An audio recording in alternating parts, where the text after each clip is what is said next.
RFI et France 24 présentent Mardi politique.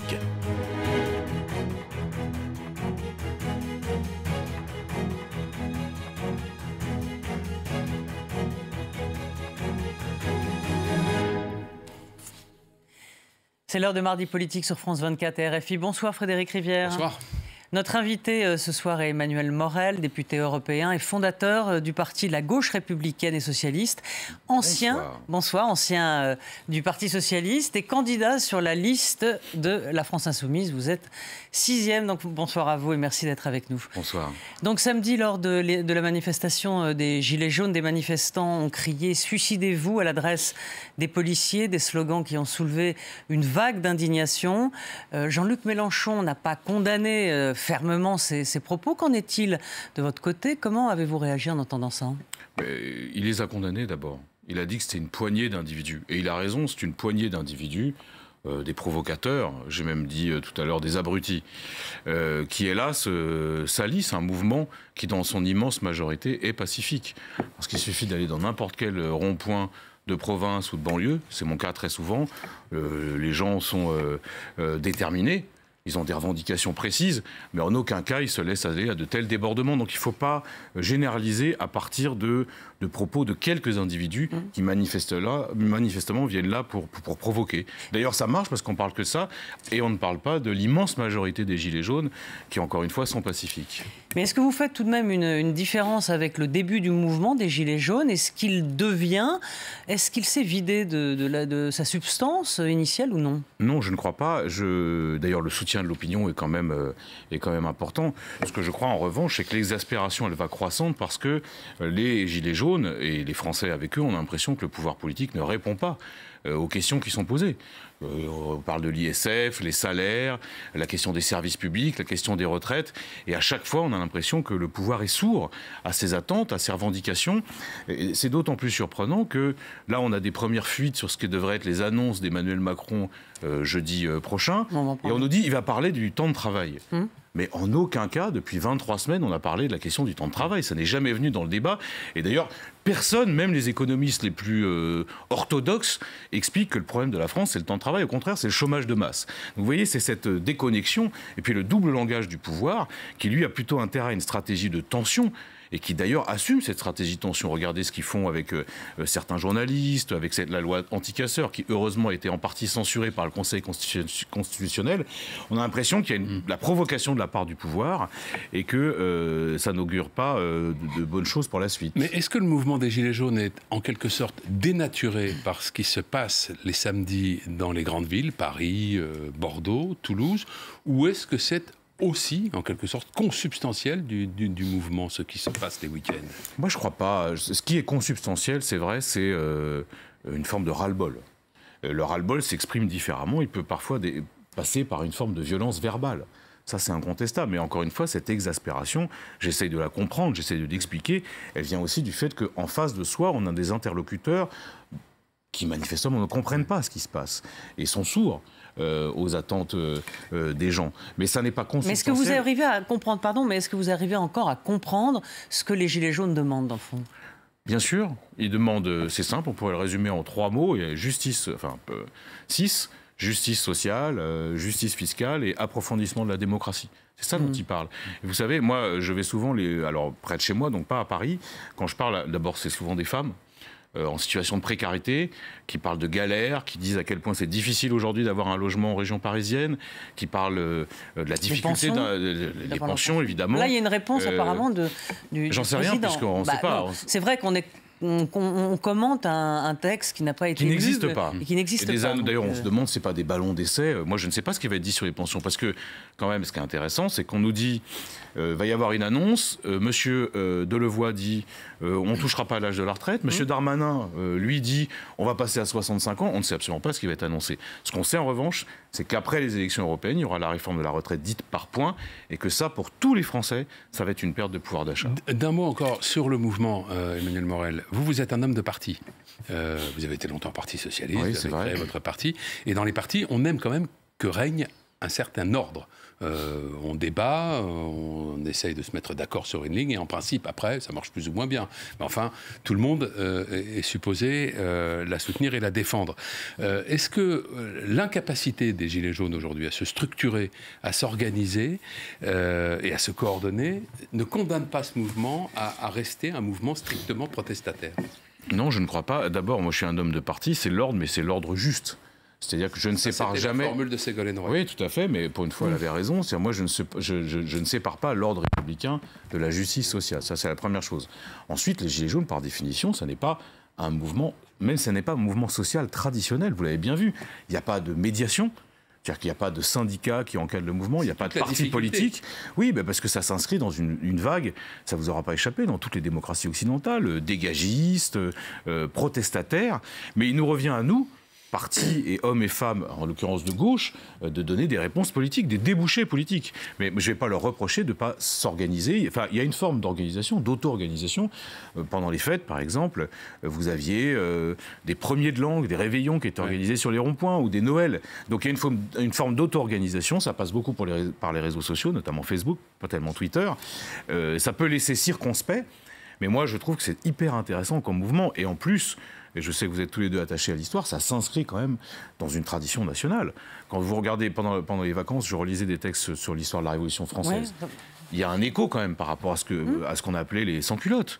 Une forme de protestation et en même temps de jubilation dans la demande démocratique. Cela justifie la violence, justement. C'est-à-dire que, en gros, on fait pas une omelette sans casser des œufs. Il faut un peu de violence pour faire une révolution. Moi, je pense que la violence n'est jamais une réponse satisfaisante. Voilà, que ce soit du côté des manifestants ou du côté des policiers. Donc, mais encore une fois, l'exaspération sociale, ça, faut la comprendre. Si on la comprend pas, on va au-devant de graves déconvenues parce que ça va continuer la tension. Alors, je voudrais vous poser une autre question sur l'actualité politique aujourd'hui. Avec cette information dévoilée par Mediapart, Nathalie Loiseau, tête de liste La République En Marche, s'était engagée aux côtés de militants d'extrême droite lors d'une élection à Sciences Po, c'était il y a bien longtemps. Donc, dans un premier temps, elle a démenti l'information, puis confrontée aux documents, elle a reconnu une erreur. Est-ce une information qui est de nature à vous choquer ou vous lui concédez une erreur de jeunesse ? Je sais pas, choqué, ce qui me choque, c'est qu'elle essaye d'installer depuis quelques semaines une sorte de scénario où il y aurait les progressistes dont elle serait la représentante et les méchants d'extrême droite qu'elle allait combattre avec beaucoup de force et de détermination. Après, c'est sa défense qui est lamentable. C'est-à-dire qu'elle nie, après elle est obligée de reconnaître les faits, elle dit « oui mais j'étais au courant de rien ». Moi, je ne sais pas, j'ai fait Sciences Po, en 3e année, on sait à peu près où se trouve la droite, où se trouve la gauche. Et en plus, apparemment, elle est en pré-pénat. Donc, ça va, elle avait ses fiches. Après, elle rétropédale, elle explique que c'était pour faire plaisir à un ami, d'ailleurs qu'elle foutait jamais les pieds à Sciences Po. Bonjour, c'est la même directrice de l'ENA qui a suggéré la suppression de l'ENA, vous voyez, un peu la cohérence. Et puis j'ai vu en plus, parce que quand même, à un moment, il y a une inculture politique abyssale. Elle accuse M. Plenel, le directeur de Mediapart, d'être en gros un ancien maoïste. Franchement, à un tel niveau de responsabilité, confondre les trotskistes et les maoïstes, ça fait partie de l'histoire de l'extrême gauche en France, c'est juste n'importe quoi. Pour elle, c'est des communistes, quoi. Ouais, c'est possible. C'est possible, mais plus sérieusement, Madame Loiseau, elle a quand même... Est-ce que ça change quelque chose à sa campagne ? Je vais vous dire ce qui change le problème de sa campagne, c'est qu'on n'a pas sa liste et qu'on n'a pas son programme. Mais ça, c'était déjà le cas avant. Oui, non, mais ça s'aggrave, parce que là, elle nous annonce que finalement, le programme et la liste, on l'aura le 9 mai. C'est-à-dire à 15 jours des élections européennes. Il y a manifestement de la part de La République En Marche une tentation qui est celle d'occulter complètement le scrutin européen pour s'en tenir à des slogans un peu fades, un peu creux, l'Europe qui protège, l'Europe c'est la paix, sans jamais aller au fond. Par exemple, moi j'adorerais qu'on ait un débat avec Mme Loiseau quand elle dit l'Europe c'est la paix. Est-ce qu'une Europe sous contrôle de l'OTAN, comme c'est le cas aujourd'hui, c'est vraiment la paix ? Est-ce que les tensions qu'il y a, par exemple, avec la Russie ou au niveau de l'Ukraine, est-ce que ça c'est la paix ? Comment on fait ? Elle répondra jamais là-dessus. De la même façon, elle va vous dire il n'y a pas de guerre, donc on peut considérer que c'est la paix, Emmanuel Morel. Oui, mais c'est pas la paix préexiste à la construction européenne, d'accord ? Mais en même temps, moi je considère que, compte tenu de la stratégie agressive de la diplomatie américaine, de la politique de défense de M. Trump, aujourd'hui être complètement dans la main de l'OTAN, c'est un problème pour la paix. Et ça, je le maintiens et je peux vous le démontrer. De la même façon, Madame Loiseau, que je disais des formules vaines, elle dit l'Europe qui protège. C'est la même qui trouve totalement normal que la Commission européenne négocie quasiment tous les 6 mois un nouvel accord de libre-échange avec tous les pays du monde. Alors on connaît, là c'est le retour du TAFTA, vous avez vu que le Conseil européen a relancé les négociations que nous, parlementaires, on avait rejetées au début du mandat. C'est le traité de libre-échange. Traité de libre-échange avec les États-Unis. Mais il y a d'autres, il y a le Canada, il y a le Japon, bientôt on va avoir le Vietnam, on est en train de négocier avec l'Australie et la Nouvelle-Zélande un accord de libre-échange où on explique que les Européens vont exporter des voitures et qu'en échange on va importer du lait, alors même qu'il y a une crise de surproduction laitière en Europe et qu'on a des éleveurs qui sont en train qui sont dans de très grandes difficultés. Ça, c'est des sujets de fond que Mme Loiseau devrait aborder. Mais non, il n'y a rien avant le 9 mai. Franchement, c'est léger. Et on le voit, son problème, c'est pas seulement qu'elle manque de charisme, c'est aussi qu'elle manque de culture politique. Elle a été une ministre des Affaires européennes complètement absente, évanescente, inconnue par la plupart des parlementaires européens et des responsables. Et surtout, elle a une vision tellement techno, mais même techno sans talent, qu'on se pose des questions pour la suite, quoi. Ça fait à peu près 40 ans que tous les leaders politiques parlent de la nécessité de changer l'Europe, ou de la refonder, ou de la rénover, ou de la reconstruire. Est-ce que vous croyez que les électeurs peuvent aujourd'hui croire encore à cette promesse, d'où qu'elle vienne ? Je pense que les électeurs, ils attendent surtout qu'on respecte leurs paroles et leurs verdicts. Oui, quand même ça n'a pas été fait, justement. Justement, il y a un sérieux problème, c'est qu'en 2005, le peuple français s'était exprimé sur le traité constitutionnel européen. Il avait voté non. Pour penser ce qu'on en veut, moi j'étais pour le non. N'empêche que 2 ans après, il y a eu le traité de Lisbonne, négocié par la droite avec l'accord d'une partie de la gauche, notamment de M. Hollande. C'est ça qui exaspère les gens, c'est que l'Europe qui se construit, ils ont l'impression qu'elle se construit soit à côté des peuples, soit contre les peuples. Et si on veut, ce qui est mon cas, sauver l'Europe, à un moment, il faut renverser la table. Et renverser la table, c'est jouer le rapport de force partout où c'est possible et être capable de désigner les problèmes. Par exemple, dans cette campagne, nous sommes les seuls à dire bah oui, il y a un problème aujourd'hui avec l'Allemagne, et notamment la droite allemande, qui mène une politique hyper agressive, qui est sur une ligne monétariste, budgétairement orthodoxe. Ça ne convient pas à la France parce que nous n'avons pas les mêmes intérêts, à un moment, ça aussi, ça doit être sur la table. Moi, je pense qu'on peut intéresser les citoyens européens sur les questions de l'Union si on parle des vrais problèmes. Et qu'on n'en reste pas à ces slogans creux, il y en a partout. Et maintenant, l'Europe sociale. Oui, c'est sûr, vous avez raison, ça fait 30 ans qu'on dit maintenant l'Europe sociale. Il serait temps de changer de disque. Alors, la France insoumise, donc je le disais, vous êtes 6e sur la liste, elle est menée par Manon Aubry. Ouais. Et elle est créditée dans les sondages de 7 à 9%, et c'est au coude à coude. Ça dépend des sondages, c'est entre 7 et 9. Dites-moi si je me trompe. Aujourd'hui, 8,5 sur l'IFOP, 9,5 sur Harris. Voilà, je suis d'accord. Ça dépend. Donc, coude à coude avec Europe Écologie Les Verts.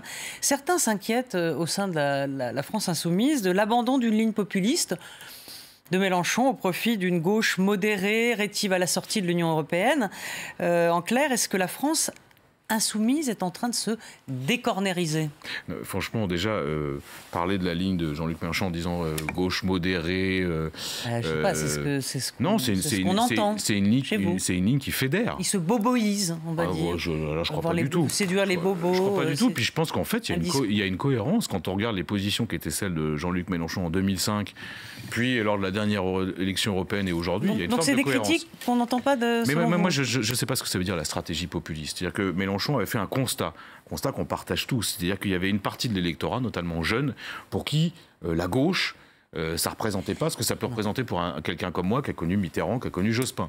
Il partait de ça. Et il partait aussi du fait que dans le monde occidental notamment, mais même le monde tout court, il y avait une fracture de plus en plus prégnante entre, on va dire, des super riches et tout le reste de la population. Et que ça, fallait que ça rentre dans la démonstration politique. Ça n'a pas changé. Donc moi, je ne vois pas tellement... Et alors Manon Aubry, de ce point de vue-là, c'est une tête de liste intéressante parce qu'elle a fait du combat contre l'évasion fiscale et l'optimisation fiscale son boulot pendant 5 ans au Parlement européen. Moi, c'est comme ça que je l'ai connu. Je l'ai connu comme représentant d'Oxfam. Oui, c'est ça. Mais parce que les lobbies sont tellement décriés que... Oui, enfin, voilà. Elle avec beaucoup de ténacité, beaucoup de technicité aussi, parce que pour être parlementaire européen, il faut quand même savoir qu'il faut être un peu technique. Et de ce point de vue-là, c'est une tête de liste idéale. Est-ce que la vérité, c'est pas aujourd'hui que évoquer comme issue du rapport de force avec l'Union européenne quelque chose qui pourrait finalement conduire à une sortie de la France est devenu impossible en raison de la campagne de 2017 et du prix que Marine Le Pen a payé pour avoir défendu cette position.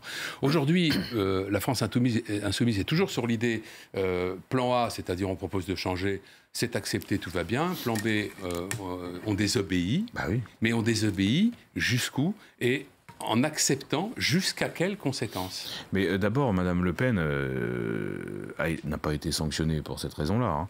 Elle a surtout été sanctionnée parce qu'elle avait une connaissance des dossiers qui était très lacunaire. Vous vous souvenez du débat? Pour des approximations et une forme d'incohérence. C'était plus que de l'approximation.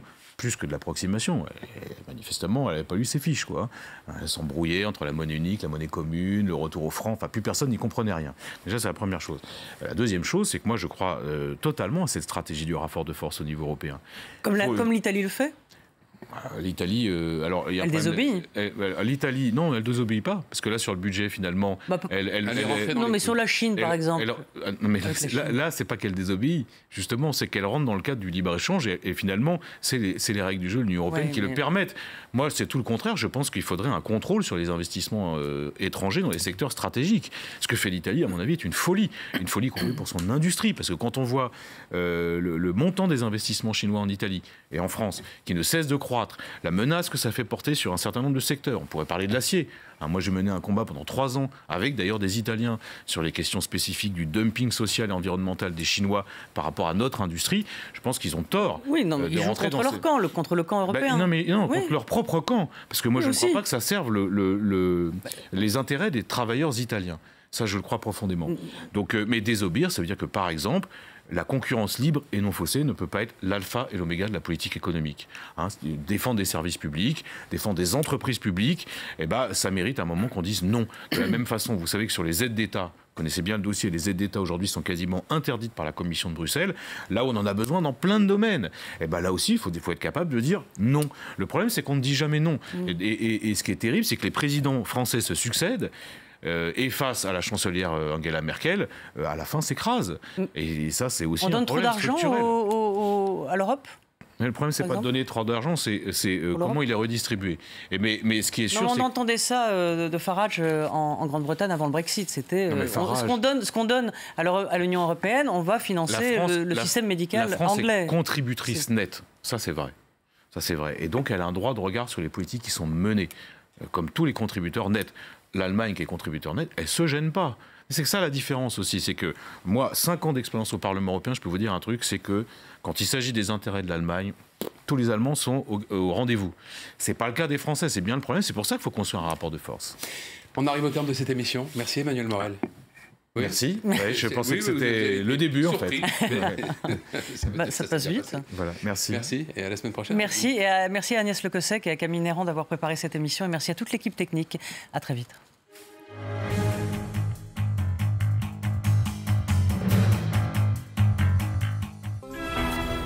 Je regarde France 24 parce qu'en tant qu'étudiante en sciences politiques, ça me permet de rester à jour sur les informations dans le monde, sur les conflits, les débats politiques, tout ça. الاختلاف بين فرانس 24 والقنوات الثانية في المحتوى المتنوع وفي التوجه الأقرب للحيادية. I like their coverage, especially with the news and the politics, but also I like the cultural aspect because that, me as a Kenyan, I get to learn a lot about Francophone, Africa, Francophone in general, whether it's in Europe or here, just from France 24. France 24 m'aide à voir une perspective plus complète du monde et à comprendre différentes langues et différentes cultures. France 24, partout avec vous, à chaque instant.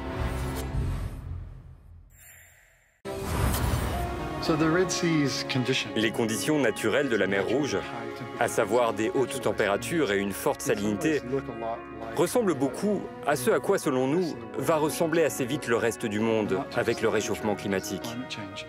Malgré ces conditions difficiles, le corail est préservé en mer Rouge. Nos reporters ont suivi Sébastien et Manuel, 2 biologistes qui tentent de comprendre le secret de cette espèce autochtone.